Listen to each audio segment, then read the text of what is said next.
Some quick hitters coming out of Week 7. The Green Bay Packers have the Houston Texans this week. Predict the Aaron Rodgers headline after Sunday's game, Peter. Rodgers throws for 4 touchdowns, erases nightmare of Tampa. Yeah, I'll tell you, I don't know that it's going to be quite as easy for the Packers because I think the Texans maybe are a little bit better than we realize. Their record makes us think otherwise. But, yeah, this feels like one where if it was a wake-up call, then you're awake, right? Packers wake up, I guess. Yeah, not a really great headline. Not my best work, but then again, I usually set a fairly low bar. But if it was a wake-up call last week, prove it to us. Prove it to us that you can go on the road and win. The challenge for the Packers is when they go play these teams that they don't always see on the road. It's one thing to go and face division rivals, but when they have to go to the Chargers, when they have to go to the 49ers, look what happened to them last year. They go to the Buccaneers, look what happened to them. They're going to Houston, a place they go once every 8 years.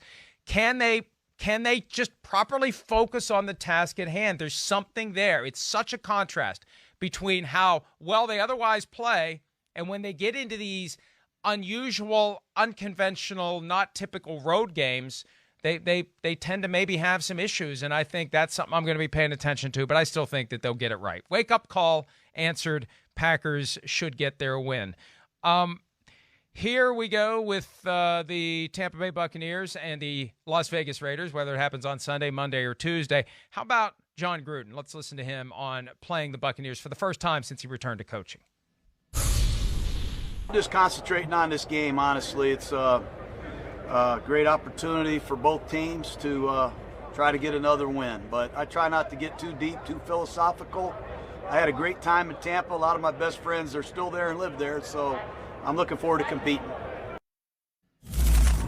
Yeah, hopefully he gets to compete, and hopefully they get their guys under control so they can properly comply with what the NFL requires to keep themselves healthy and to keep themselves able to play. What's the bigger concern, though, assuming this game goes off, whether it's Sunday, whether it's Monday, whether it's Tuesday? The bigger concern for Gruden, is it the Buccaneers' defense or is it dealing with Tom Brady? His biggest concern far and away is whether he's going to have his offensive line. You know, that's got to be his biggest concern because you saw how imposing the Tampa Bay defense was against Aaron Rodgers and against the Packers. They didn't, for the last 3 quarters, the Packers could not breathe. And so, like, if I'm Gruden, I'm thinking I gotta have my offensive line back. I have to, or else it's going to be a real ugly game for us. Yeah, it is going to be very ugly for the Raiders if they don't have their starting offensive line against a defense that is looking better and better all the time for the Tampa Bay Buccaneers. Chiefs Broncos. Now, look, it depends upon where you look, the forecast that you get. The Dark Sky app that I've been using for years now says 7 to 11 inches of snow in Denver on Sunday. Others say more like 1 to 3. Either way, snow is in the forecast. It would be the second straight Chiefs-Broncos game with snow. Last December in Kansas City, they had snow. So a Chiefs-Broncos snow game in October would be what, Peter? Fitting for this year in America. You know, I was watching the NBC News last night, and they got a reporter in Billings, Montana at the hospital, and there's a snowstorm behind him. You know, and I said, wow, I mean, the World Series isn't even halfway over, and we're having snowstorms in the country. Look, Mike, you know, to me, I think the Denver Broncos have one other task other than finding out if they can stick with the Kansas City Chiefs. You know, that to me was a weird game that they played in Foxborough. And I leave that game with a lot more questions about Drew Lock than I have answers about Drew Lock. Because you just can't throw the ball away twice in the last 6 minutes the way he did. You just can't do it. He almost handed the New England Patriots the game. They're lucky that, you know, Malik Reed and the guys on defense didn't allow it to happen. But, you know, to me, I really still have a lot of questions about Drew Lock, and I wonder if he has a so-so year. Is John Elway going to pick his 19th quarterback now? You know, Is he going to have a 19th attempt to get the quarterback right in Denver? And I don't know how many more chances he's going to have if Locke's not the guy.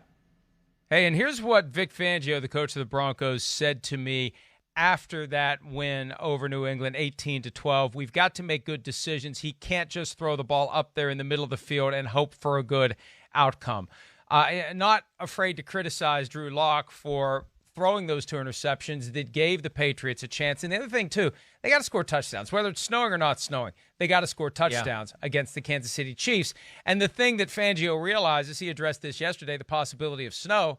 We know what Patrick Mahomes can do in the snow. What a story that is. Guy who never played in the snow until the divisional round of the playoffs in the 2018 season. Colts game, NBC was there for the game. It's snowing, and he's out there before the game realizing, I kind of like throwing a football that has snow on it. I kind of like playing in these conditions. And that's what Mahomes told me after that game last year when they beat the Broncos in Kansas City. I like it like this.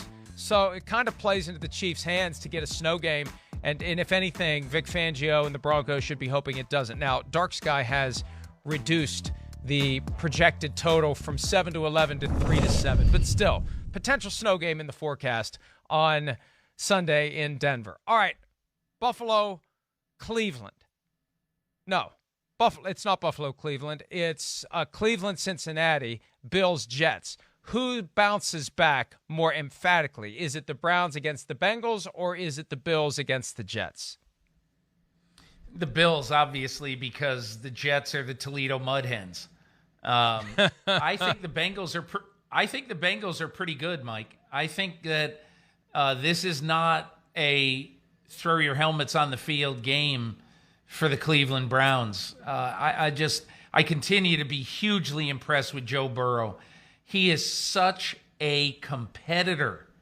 I just love watching him play, that the play's never over and all that. I hope, hey, listen, Mike, I hope he doesn't become David Carr, because he's a really, really good player, and they got to find a way to put him more in, bubble wrap in these games. But look, the Buffalo Bills are not going to have any trouble with the New York Jets. Nobody is this year.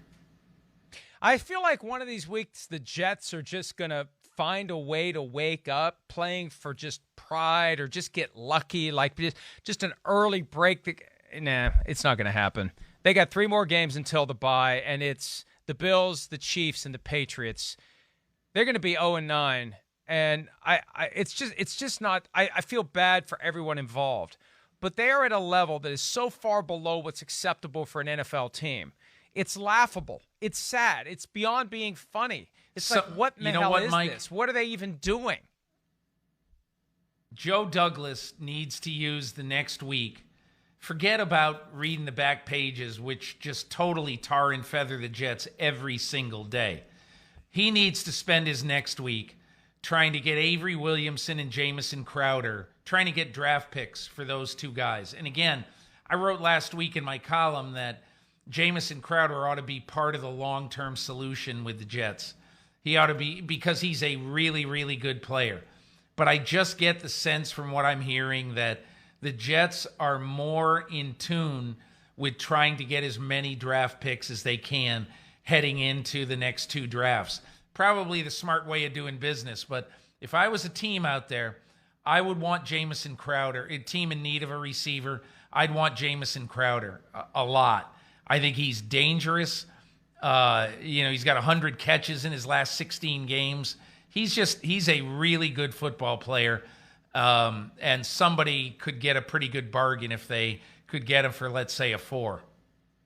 Peter, I saw someone suggest yesterday that they would take a second-round pick for Quinnen Williams, the 3rd overall pick in the 2019 draft. I mean, this is full-blown fire sale potential, and it should be. They're not going to be competitive. They're not suddenly going to start winning games. And I say this all along, never go into a season with the intention of tanking, but once you know you've got no chance at the postseason, why try to win games? You only lose by winning at that point. And if you can sell off all your best players, guys who aren't going to be there for the future, guys that you've already made that decision about, don't wait until after the season. Get what you can now. And then you put the backup in, and you're even worse than you were. Not that this is a team that doesn't have to try to lose, But this is the point where you just fold the tents on 2020 and you move on.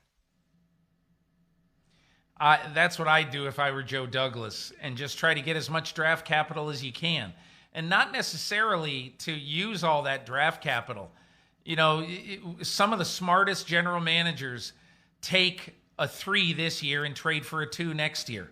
So, you know, the Jets right now have to be all in on the future. And at some point, they're going to have to be all in on convincing Trevor Lawrence to not pull an Eli Manning of 2004. And, you know, one last point before. Is that a rabbit hole that we should go down or not? Yeah, we'll go down that rabbit hole another time. But just something to keep in mind. With the Jets, by all appearances, throwing in the towel, one of the big concerns that the league has, as these teams fall out of contention, will everyone continue to dot every I and cross every T on COVID-19 protocol compliance? That's one of the big concerns, because that lure of the postseason and knowing you're still playing for something is what's going to keep a lot of teams on the right side of the protocols. They're very concerned as teams slip out of contention. Will they have issues? Will they have problems? And at least in the NFC East, you can be bad, but you're still in contention. Last topic, Washington will score at least blank points on the Cowboys. Peter, what do you think? 27, and I think it'll be enough. I think Washington wins that game. I just think it's going to be very hard for the Cowboys' offensive line to hold out a lot of those high picks on defense. And again, look, you know, the one thing about the Washington defensive front is that it has depth. You know, that Ryan Kerrigan is now basically the third wheel, and he's still a really, really good player. By the way, Ryan Kerrigan is a guy who, in my opinion, if I were Seattle, and if I were a team that really wanted a pass rush for the next year and a half, that's it, year and a half, that's it. I'd try to get Ryan Kerrigan. I'd want to trade something significant for him. But be that as it may, I just think Dallas is not going to be able to hold out Washington's front seven. Washington 30th in scoring, averaging 18 points per game. Ron Rivera said yesterday that he is very big on gut feeling when he makes decisions. He learned that from John Madden after Rivera's first couple of seasons with the Carolina Panthers. And Peter, I think this team could still contend in the NFC East if Ron Rivera would develop the gut feeling to go with Alex Smith instead of Kyle Allen at quarterback. And I keep hoping that will happen, because I think that's their last best chance to try to pull their way back into. Hi, I'm Mike Tirico, and thanks for watching. Make sure to hit subscribe for the latest news and highlights from NBC Sports.